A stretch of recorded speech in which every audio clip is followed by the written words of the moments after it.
الحمدللہ رب العالمین والصلاة والسلام علی سید المرسلین اما بعد فاعوذ باللہ من الشیطان الرجیم بسم اللہ الرحمن الرحیم۔ الحمدللہ آج ہم قرآن پاک کی تفسیر، اس کی ابتدا سورۃ الفاتحہ سے کریں گے۔ تو سب سے پہلے آج ہم سورہ فاتحہ کے تعارف کے حوالے سے اور اس کے متعلق ضروری باتیں آج وہ انشاءاللہ العزیز ہم سیکھیں گے۔ سورۃ الفاتحہ یہ کہاں نازل ہوئی؟ سورۃ الفاتحہ یہ اکثر علماء کے نزدیک یہ مکہ المکرمہ میں نازل ہوئی ہے، اور لیکن امام مجاہد رحمۃ اللہ علیہ آپ کا موقف یہ ہے کہ آپ فرماتے ہیں کہ یہ مدینہ منورہ میں نازل ہوئی۔ اور سورہ فاتحہ کے بارے میں ایک قول یہ بھی ہے کہ یہ سورت 2 مرتبہ نازل ہوئی، ایک بار مکہ شریف میں اور ایک بار مدینہ المنورہ میں یہ سورت نازل کی گئی ہے۔ اس سورت میں 1 رکوع اور 7 آیتیں ہیں۔ اب سورہ فاتحہ کے بہت سے نام ہیں،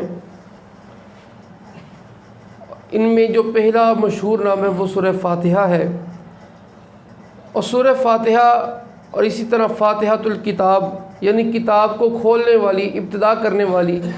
تو اب اس سورت سے قرآن پاک کی ابتدا ہوتی ہے، تو اس لیے اسے فاتحہ کہا جاتا ہے، یعنی قرآن پاک کو کھولنے والی۔ اور اس سورت کی چونکہ ابتدا الحمد سے ہوتی ہے، تو اس سورت کا نام سورۃ الحمد بھی ہے، یعنی تعریف والی سورت۔ یہ سورہ فاتحہ یہ قرآن پاک کی اصل ہے، تو اصل ہونے کی وجہ سے اسے ام القرآن کہا جاتا ہے، ام الکتاب بھی کہا جاتا ہے۔ اور یہ سورت ہر نماز میں، ہر رکعت میں یہ پڑھی جاتی ہے،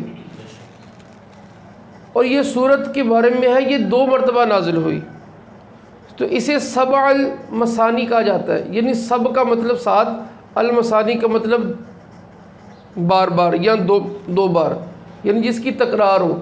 تو یہ صورت ایسی ہے کہ جس کی تکرار ہوتی ہے، اور اس کی 7 آیتیں ہیں، اسے 7 المثانی بھی کہا جاتا ہے۔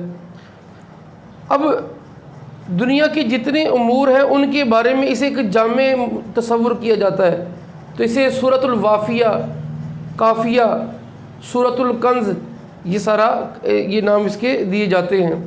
اور یہ صورت ایسی ہے کہ جس سے شفا ملتی ہے بیماریوں میں، اس کا پڑھ کر، اس کو پڑھنا یا پڑھ کے دم کرنا یہ شفا کا باعث ہے۔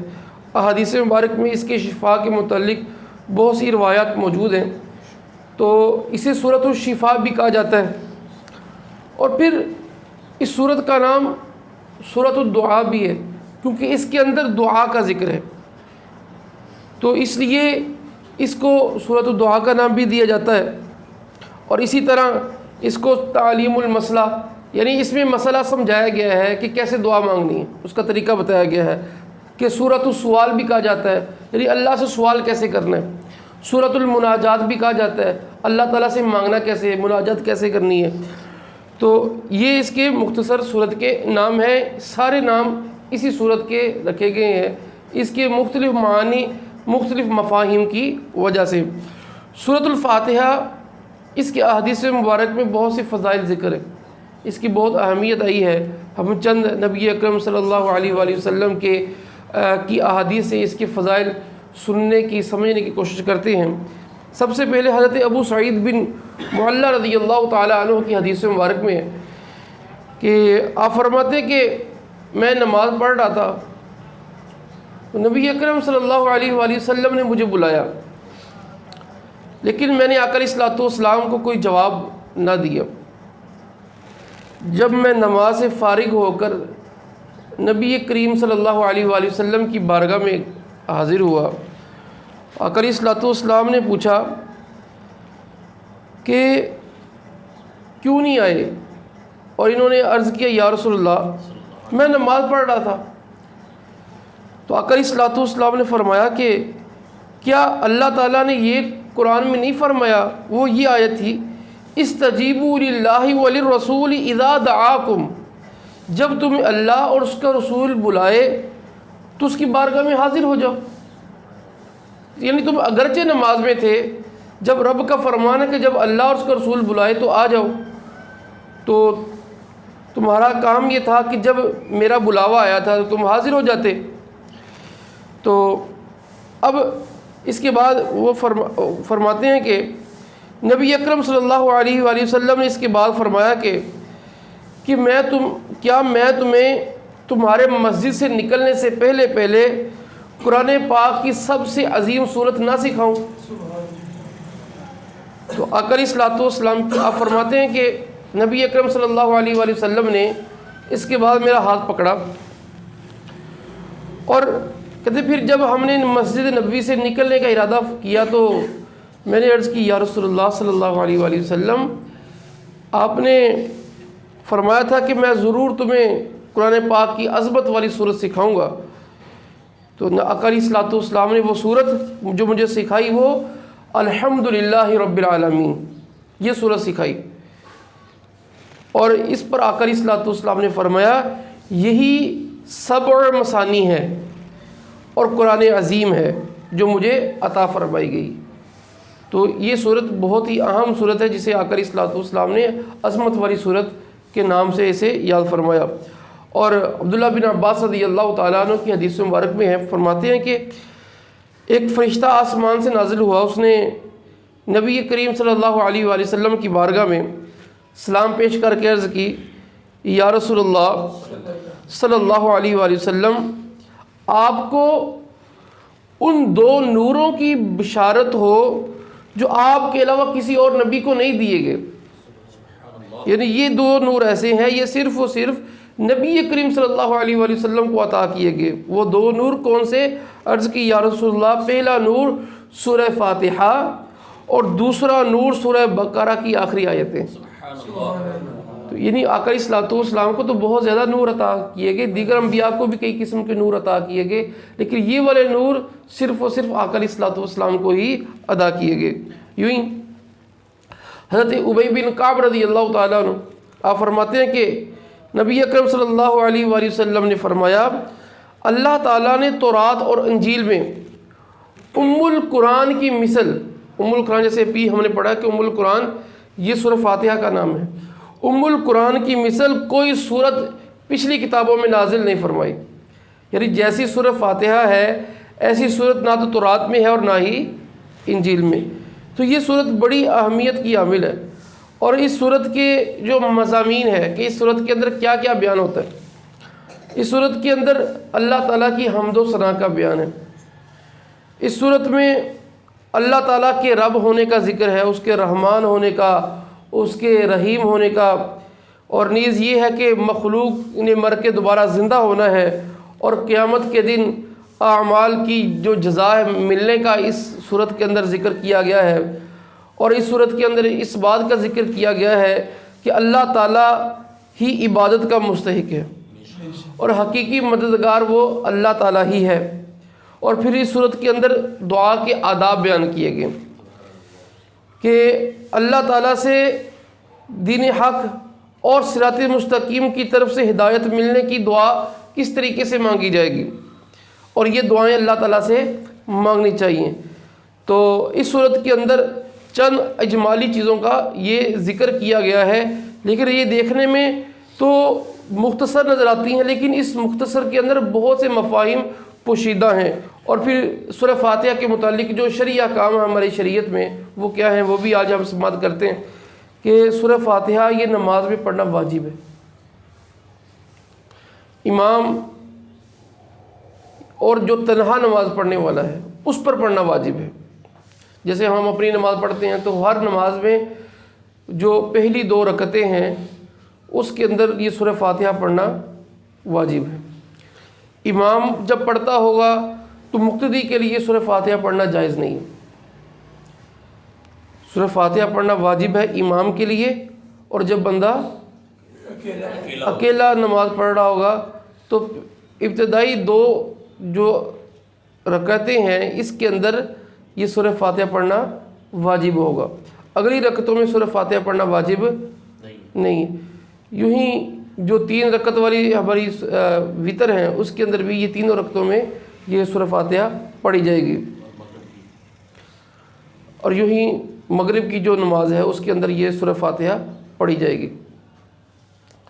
اب یہاں پر ایک بڑی دلچسپ بات ہے کہ جو ہمارے سیکھنے کی بھی ہے کہ یہ جو میں نے کہا ہے کہ مقتدی سورہ فاتحہ نہیں پڑھے گا، نماز اس کے اندر اس کی جو قرات ہے امام اونچی آواز سے کرے یا آہستہ آواز سے کرے، جہری ہو یا سری ہو، بہر صورت مقتدی نے خاموش رہنا ہے۔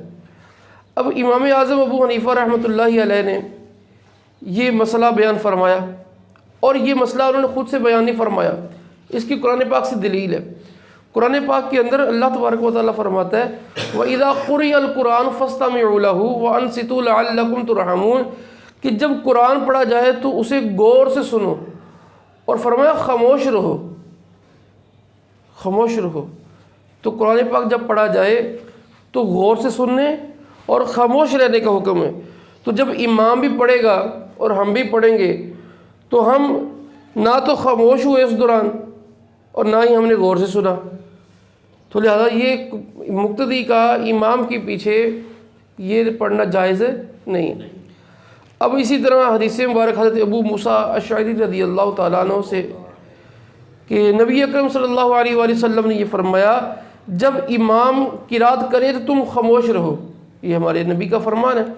اور اسی طرح حضرت جابر بن عبداللہ رضی اللہ تعالیٰ عنہ آپ سے روایت ہے کہ نبی اکرم صلی اللہ علیہ وآلہ وسلم نے فرمایا جس شخص کا کوئی امام ہو تو امام کا پڑھنا ہی مقتدی کا پڑھنا ہے، ٹھیک ہے، امام کا پڑھنا ہی مقتدی کا پڑھنا ہے۔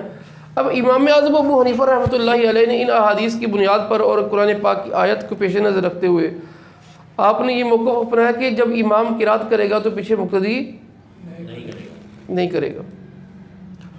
اب لوگوں نے اختلاف کیا کہ اس کو بھی پڑھنا چاہیے، اور کہا کہ حدیث مبارک میں ہے کہ لا صلاۃ الا بفاتحۃ الکتاب، کہ سورہ فاتحہ کے بغیر کوئی نماز نہیں۔ تو آپ نے فرمایا کہ یہ اس بندے کے لیے ہے جو تنہا نماز پڑھے گا یا جو امام ہوگا، جو مقتدی ہوگا اس کے لیے یہ حکم نہیں ہے، اس کے لیے وہی حکم ہے جو قرآن میں بیان ہوا اور احادیث میں رسول اللہ صلی اللہ علیہ وآلہ وسلم نے بیان فرما دیا۔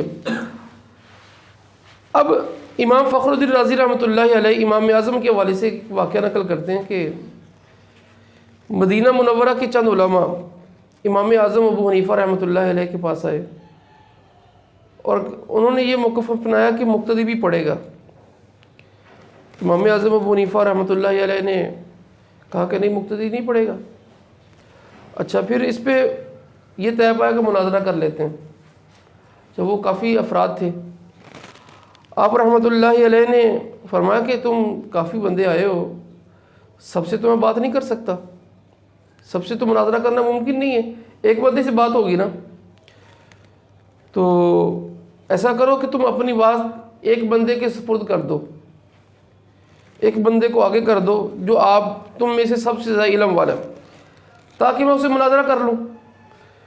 تو انہوں نے ایک عالم کی طرف اشارہ کیا کہ یہ بندہ ہے ہماری طرف سے، یہ ہماری طرف سے بات کرے گا اور یہ ہم میں سب سے زیادہ علم والے ہیں۔ تو فرمایا ٹھیک ہے۔